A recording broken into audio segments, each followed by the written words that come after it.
Hi everyone, কেমন আছো সবাই? আশা করছি সবাই ভালো আছো। আবারও আমি একটা ভিডিও নিয়ে চলে আসলাম। এই যে আমার মেয়ে খেলছে আর আমি ঘর গুছাচ্ছি। ঘরগুলো এলোমেলো হয়েছিল, তারপর গুছানো হয়ে গেল। তারপর মেয়েকে ঘুম পাড়িয়ে আমি রান্না করতে চলে আসলাম। আর রান্না করতে এসে দেখি প্রচুর পরিমাণে বৃষ্টি পড়ছে। আর এদিকে আমি ভাত বসিয়ে দিয়েছি। তারপরে সবজিগুলো এক এক করে কেটে নিলাম। শসা, আলু, পটল, কাঁচা কলা আর বরবটি জায়গায় একটা মিশানো তরকারি করব। আর ওইদিকে ভাত হয়ে গেল। তারপরে আমি বসিয়ে দিলাম তরকারি আর এক এক করে ছেড়েও দিলাম। আর একটা কি জানো, বাচ্চাকে নিয়ে রান্না করা কি সব কাজে করাই কষ্টকর। আমি তাড়াতাড়ি করে রান্না করে নিচ্ছি।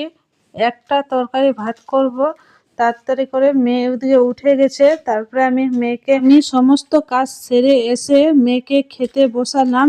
আর মেয়ে খাওয়ার সময় আবার খাবে না করছে, কিন্তু আমি জোর করে খাওয়াচ্ছি। আর খাওয়ার সময় মেয়ে আবার পটি করে দিয়েছে।